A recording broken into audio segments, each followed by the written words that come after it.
श्री राम। आप सभी को जन्माष्टमी की हार्दिक शुभकामनाएं। ये जन्माष्टमी जो हमारे पर्व हैं, परमात्मा का प्रकट होना, जिसके लिए हम खुशियां उत्सव मनाते हैं, ये दृष्टिकोण देती है। परमात्मा आप सभी को दृष्टिकोण दे कि अपने बच्चों बच्चियों में परमात्मा का दर्शन करें। जैसे माँ कौशल्या ने, यशोदा ने अपने पुत्र पुत्रियों में परमात्मा का दर्शन किया, अपने पति में परमात्मा का दर्शन करें, अपने भाई बंधु सखा गुरु पूरे संसार में को परमात्मा का दर्शन का दृष्टिकोण हो।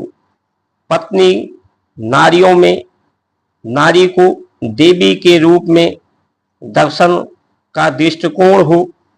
यही हमारा संस्कार, संस्कृति, इतिहास है। जो अपने इतिहास को भूल जाता है वो सदैव दुख को ही आमंत्रित करता है। ऐसा दृष्टिकोण हमारा क्यों नहीं बन पाता? उसका कारण है माया। ब्रह्मांड निकाया निर्मित माया, रोम रोम वेद कहे, मम उर्वासी ये उपहासी, सुनत मत थिर न रहे। ये माया के कारण है जो सबके हृदय में वास करती है। यही उपहास जीवन की उड़ाती है। इसलिए मत जो बुद्धि है वो थिर नहीं रहती, निश्चय नहीं कर पाती। इसीलिए हमारे संतों ने कहा है, सर्वेंत भयवंत सुखिना, सर्वेंत निरामया, सर्वेंत भद्राणी पश्यन्ति, मां कदाचित दुख भाभवेत, ओम शांति शांति। यानी जो माया का प्रभाव है वो अंतर है। ये अंतर मनुष्य में और परमात्मा में अंतर का अनुभव कराती है। क्योंकि मत थिर नहीं रहते, प्राण थिर नहीं रहते, विचार थिर नहीं रहते। इसलिए ये अंतर कराती है। एक ही माँ बाप के कई संतान हों तो उनमें शारीरिक रूप से, बौद्धिक रूप से, मानसिक रूप से अंतर दिखाई पड़ता है। रूप भी अंतर होता है। उनकी त्वचा, आंख की रेटिना, हाथ के अंगूठे का निशान, ये अंतर रहता है। यानी ये माया के कारण, ये प्राकृतिक गुण है असमानता। ये असमानता ही दुख का कारण है। इसीलिए हमारे ऋषियों ने गौ माता, गौ को माता कहा है। इस धर्म के अर्थ को, जिसे हम धर्म के कारण ही सब कुछ है, धर्म ही सब कुछ है, धर्म के कारण ही है, धर्म के लिए ही सब कुछ है, उस धर्म के अर्थ को, उसके गुण, कर्म, प्रभाव, परिणाम को बिना सोचे समझे उसका उपयोग करना, उपयोग करके उसकी शक्ति से का प्रयोग करना, इसे जान करके समझ करके ही करना चाहिए। तो गौ माता हमारी शुद्धिकरण करती हैं। गुण को, इसके अवगुण को सगुण में बदल देती हैं, इसमें सत्गुणी बना देती हैं हमारे ऋषि। इसीलिए जो गौवंश थे उन्हीं को पहले जो कुछ आपको आहार ग्रहण करना है सब गौ माता को खिला देते थे। गौ माता के खाने के बाद जो दूध देती थी वो सार तत्व में दूध के रूप में निकलता था। दूध, दही, मक्खन का प्रयोग करते थे, घी का प्रयोग करते थे। घी का यजन करके प्रकृति को सुगंधित करते थे। फलाहार ही हमारे जीवन का उद्देश्य रहा है। और वही गौ माता के गोबर में वही खड़ा अन्न, सबूता अन्न खिलाते थे या फल वो खाती थीं, तो जहाँ जहाँ गोबर करती थीं वो अपने आप वहाँ पर वो उगाता था, यानी कुछ करने की आवश्यकता नहीं थी। मनुष्य की जरूरत आहार और सुरक्षा, वस्त्र की जरूरत है, धूप छांव से बचने के लिए मकान की जरूरत, जो जरूरतें प्राकृतिक साधनों से उपलब्ध थीं, लकड़ियों से, वनस्पति औषधियों से, तो ये सब सहज जीवन था, सरल जीवन था।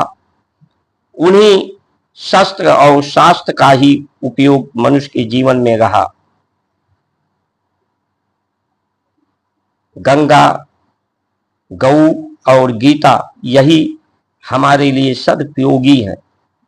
शास्त्र का उपयोग और शस्त्र का पर्याय होता है जो मनुष्य के शक्ति से, ऊर्जा से जो शस्त्र चलाए जाएं, जो यंत्र चलाए जा सके, उसे शास्त्र कहते हैं। जिसके लिए किसी दूसरे ऊर्जा, कृत्रिम ऊर्जा की जरूरत ना पड़े, जिस यंत्र को, उसे शस्त्र कहते हैं। और जिसमें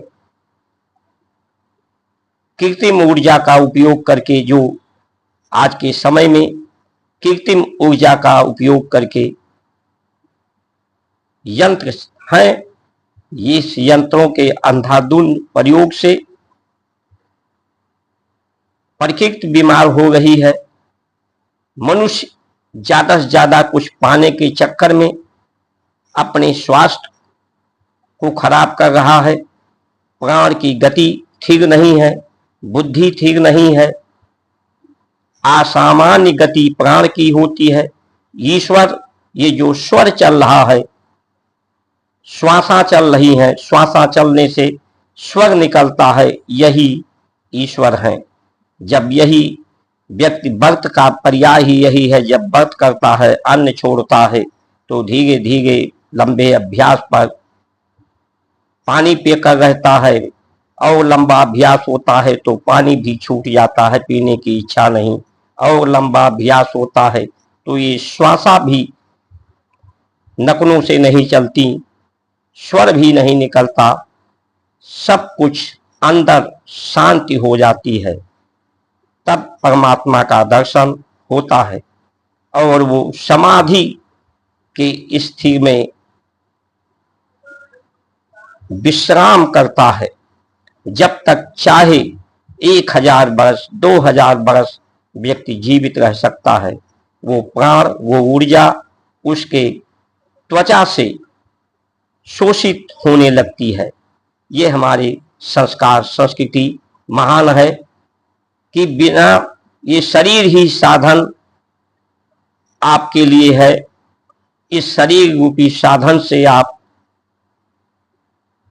इसकी इच्छा शक्ति से आप लोक और परलोक, संसार भी सुधर जाए और परलोक भी सुधर जाए, परम पद भी प्राप्त हो और संसार का पद भी प्राप्त कराने वाली है। गौ माता के पेट से सोना भी पैदा होता है। पहले लोग जो चर्मकार होते थे, गौ माता का देहावसान के बाद उसके शरीर को जमीन में गाड़ते थे। कुछ देर बाद जब मांस गल जाता था तो उसमें से सोना निकलता था। गौ हमारे लिए बहुत सदुपयोगी है। इसलिए अपने इतिहास को समझें, जानें उसके महत्व को और अपने पुराने इतिहास की तरफ चलें। जय श्री राम।